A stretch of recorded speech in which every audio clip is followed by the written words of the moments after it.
कि चलो भाई फिर से मिल जाएगा और फिर हम कुछ कर लेंगे तो आप पुण्य नहीं मनुष्य शरीर पाने का। तो मनुष्य शरीर नहीं मिलेगा तो साधना क्या करोगे आप? फिर किस में साधना करोगे? पशु में, पंछी में साधना करोगे?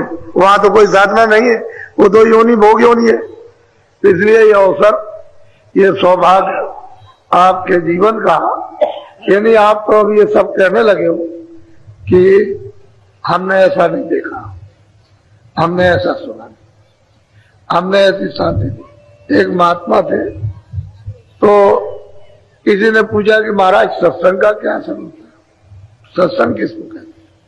सेवा किसको कहते हैं? दर्शन नाम किसका? तो उन्होंने कहा भाई हम तो कुछ बताएंगे नहीं, तुम पहाड़िया पे चले जाना।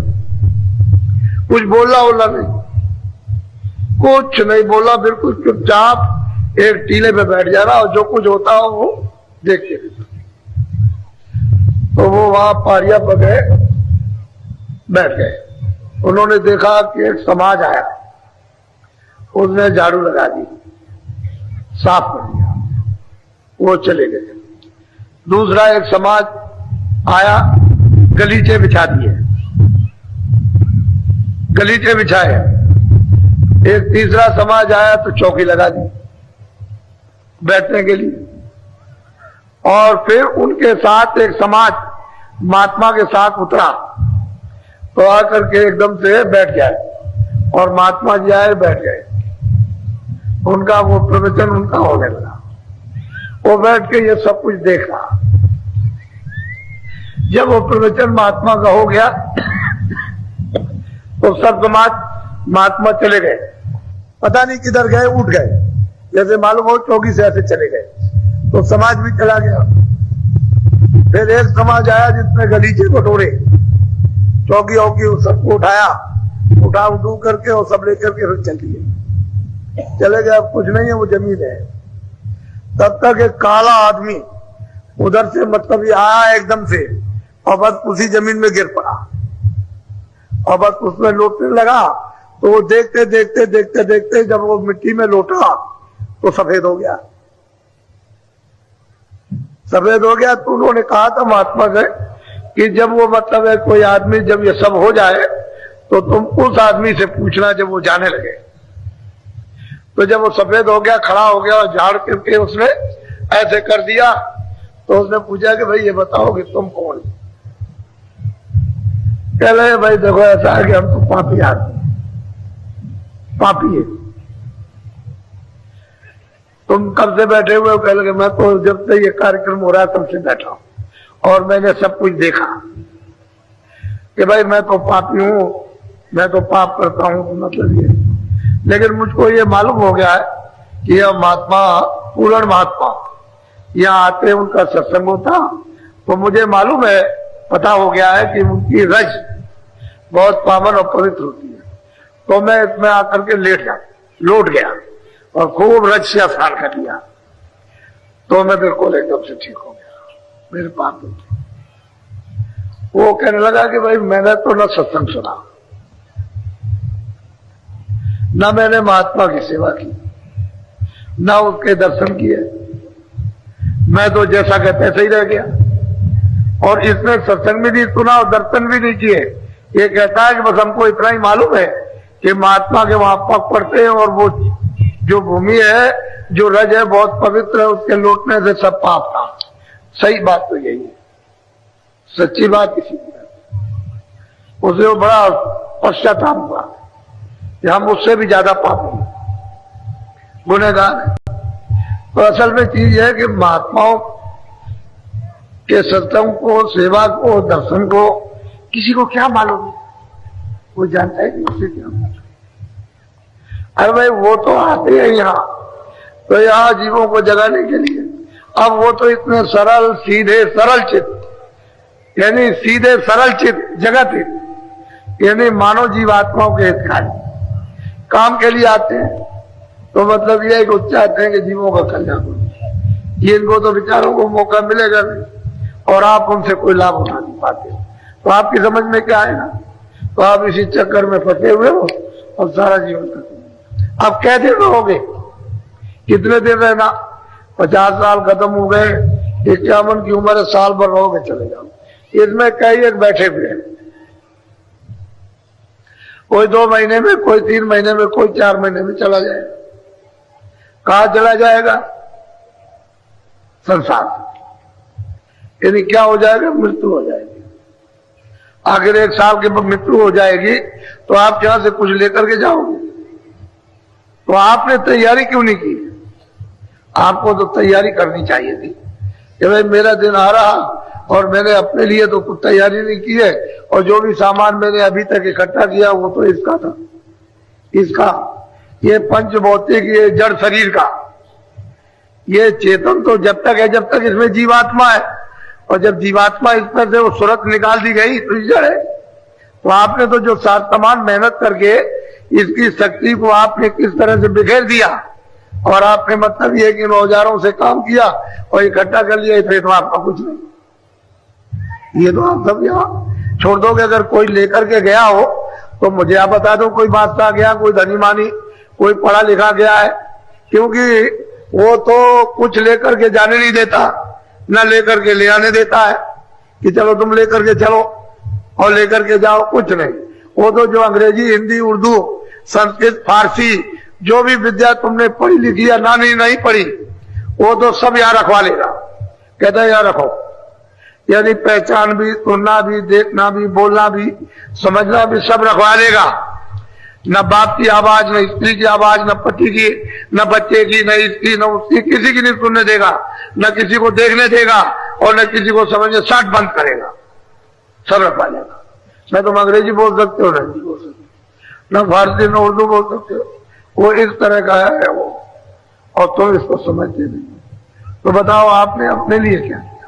वही बात मैं कहता हूं, कुछ अपने लिए भी चलते चलाते जो भी क्षण, एक घड़ी आधी घड़ी, आधी में पुनाद, तुलसी संगत साथ किया रहे कोट अपराध। वो योग रूपी अग्नि अगर तुम्हारे हृदय पर पड़ जाए और प्रज्वलित हो जाए तो वही तो नाश करती है। एक घड़ी आधी घड़ी, संगत की महिमा तो अपार है, वो बढ़ने में नहीं आ सकती। लेकिन मिलना चाहिए महापुरुषों का संग, महापुरुषों के समक्ष सेवा, महापुरुषों के सरता आदान प्रदान का, लेना देना, दर्शन का, कि वो भी दर्शन करें, आप भी दर्शन करो, तब तो एक क्षण का काम। तो असल में जो महात्माओं ने वर्णन किया है वो जरा सा भी शब्द इधर उधर नहीं हो सकता। वो अपनी जगह पर बिल्कुल, यानी चारों युगों के लिए, उसमें किसी युग में भी असत्य नहीं, लेकिन आप उसको नहीं समझ पाते। हाँ, तो उन्होंने संगत की महिमा के लिए, तो आपको तो कुछ मालूम नहीं। इसलिए आपको पहला स्थान, जिस स्थान पर ईश्वर बैठे हुए वो आपको बताया, और जिन जिन ने दर्शन किया, हम आपको एक नहीं 1 लाख लोगों को रख दें आपके सामने कि देखो ये दर्शन किया, ये दर्शन किया, लड़ी लगा दे, दर्शन किया। और वैसे अगर ना कुछ तुमको संदेह हो तो हम वैसे ही कहते जाए, वैसे ही समझ लीजिए। यानी मैं कोई चीज जो सनातन है कोई नई बना के नहीं ले आ रहा हूं। आप ये सोचते हो शायद बाबा जी कोई नई चीज ले आए, हम कुछ नहीं ले आए। जो रचना हाथ की है, अनाथ काल की, वो रचना, मतलब ये, और उसी रचना से वापस जाना, जो होती आई है उसी रचना से वापस लौट करके जाना। दूसरा जो रास्ता एक है उसी रास्ते से जाना, 2 रास्ते कभी है ही नहीं। 2 रास्ते तो जब आप उससे भटक गए, जब नाम और शब्द आपने, आवाज, कलमा और आयतें जब आपने छोड़ दिया, जब देववाणी छोड़ दी, बस भटक गया। अब अनेक रास्ते हो गए। तो आपको लेकिन वैसे घर में जाने का और सबके पास पहुंचने का एक ही रास्ता। तो आपको पहला स्थान बताया कि वो तो ईश्वर का स्थान, दूसरा बताया वो है ब्रह्म का स्थान, तीसरा बताया पार ब्रह्म का। और जरा चौथा स्थान, चौथा जरा सुन लीजिए चौथे लोग को। तो पहले पर ईश्वर है, दूसरे पर ब्रह्म, और तीसरे पर पार ब्रह्म, और चौथे पर महाकाल को। तो चौथे के लिए आप सुन लीजिए उसको, क्योंकि बात यह है कि ये तो सब जगह मिलेगा महापुरुषों के, उन्होंने तो कोई चीज ऐसी नहीं रखी है जो उन्होंने बताया ना, लेकिन आपकी समझ के बाहर है। आप महात्माओं की किसी भी किताब को नहीं समझ सकते जब तक जानकार न मिले। उन्होंने तो बस इतना ही कहा है कि जो जानकार हो उसके पास जाओ, उसके पास जाओ, उसके पास जाओ, जो अनुभवी है, जो पहुंचा हुआ है, उसके बगैर इनको कुछ नहीं समझ सकते। तो आप माथा लड़ा रहे हो उसी में, व्यर्थ बेमतलब, मिलना जुलना तो कुछ है नहीं। और उससे भी तुम गुनाह, और जब तुम बुरे काम कर जाओगे तो और फंस जाओगे और आपको अपराध लग जाएगा, क्योंकि आपने महापुरुषों की वाणी को काट दिया। इसलिए अब जरा आप चौथे स्थान को सुन लीजिए, बोलो।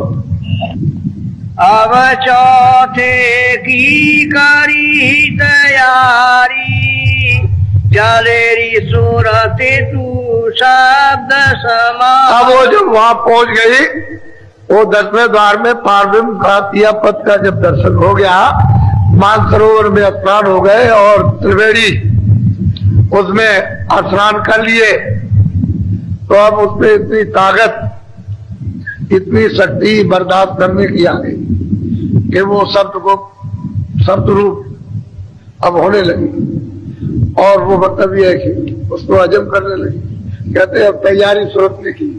सूरत कहते हैं जो दोनों आंखों के बीचों बीच इस मनुष्य शरीर में मध्य में बैठी है, उसी का नाम सूरत है। मुसलमान अपने शब्दों से उसको रूह कहते हैं। पहले ऋषियों मुनियों के वक्त में जीवात्मा, अब जीवात्मा नहीं, वो तो आपको समझाने के लिए कह देता हूं तो सूरत है। मुसलमान फकीरों के यहाँ रूह और अंग्रेजी शब्दों में सोल है। ये दोनों आंखों के बीचों बीच मध्य में बैठी है अंदर, और ये हरि का दरवाजा है। ये मनुष्य शरीर के बिल्कुल एकदम बाहर बैठी हुई है।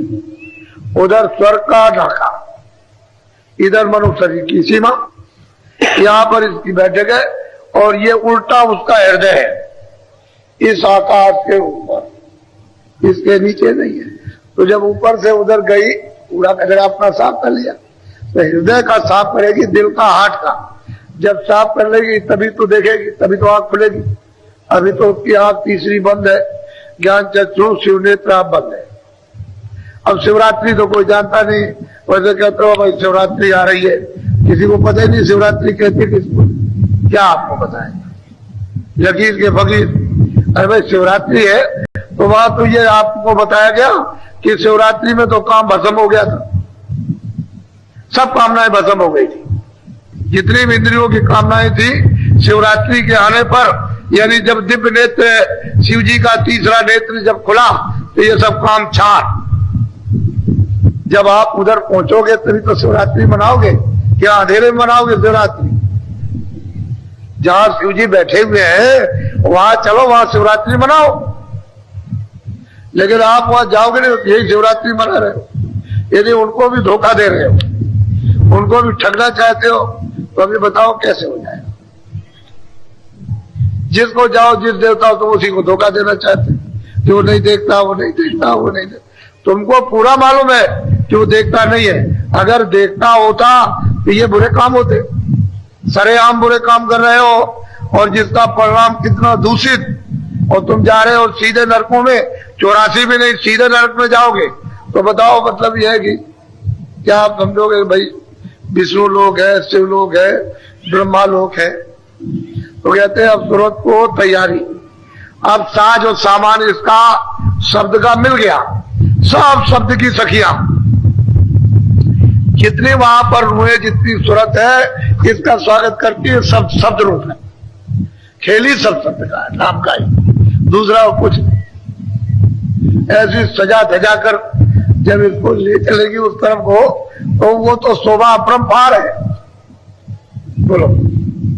बाजी ने रखी जहां गंभीर, चोराते ने रहते दो उधारी धी। कहते हैं कि पांजी रास्ता पगडंडी,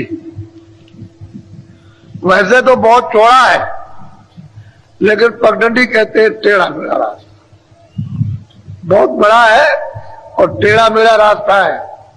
कहते हैं सूरत ने और उसकी दृष्टि ने, यदि जिसमें से वो सामने ताज और उसका फोकस, सामने उसका फोकस है, वो तो मतलब ये मिरर है, और जिसमें से वो लाइट निकल रही है वो टार्च है। ऐसे ही इसमें से जब सामने आप सूरत और निरत, यानी सूरत की दृष्टि और सामने फोकस, कहते हैं इसने बिल्कुल एकदम निशाना लगाया यही से बैठकर कि उस पांजी रास्ते से कि सीधे कैसे जाएंगे, सीधे रास्ता भी मतलब है जाने का, बोलो।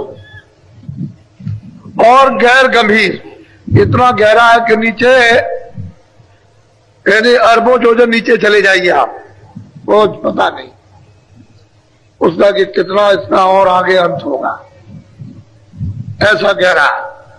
तो अब वो हाथ से जब सब ढक करके जब चलेगी तो जब सब देखेगी तभी तो उसको अनुभव होगा, जब उन मंडलों में नहीं देखेगी तो क्या अनुभव, बोलो। दाये रचे दीप पर चंड, बाये रचाये बहुतक खंड। कहते हैं कि बड़े बड़े दीप, अब आपकी ये मृतलोक की, स्वर्गलोक की, ब्रह्मांड की, ईश्वर के लोक की क्या हुआ है, कहते हैं बड़े बड़े दीप यानी वहां बने हुए हैं और उनमें रूहें, ये जीवात्मा, ये सैदल कमल में जितना खुदा का प्रकाश है उससे कितना ज्यादा एक एक सूरत का वहां प्रकाश है, कितना ज्यादा हिस्सा, उसकी क्या तारीफ की जाए, कैसे बता सकते। अब ये सूरत ने ये दोनों आंखों के पीछे बैठ करके जाग कर और गुरु ने ले जा करके पहुंचाया, वो देख रही और वर्णन कर रही है, बता रही। अब इसको वही जान सकता है जो पूरा होगा, वही तो ले जाएगा। जब तक वो पूरा नहीं मिलेगा तो आपको लेकर जाएगा, उधर तो पहुंच जाएगा, बोलो। मोती महल और रतन अटारी, हीरे लाल जरे। कहते हैं कि मोती के अद्भुत अद्भुत चम चम चम चम करते हुए, कहते हैं महल, एक दो महल,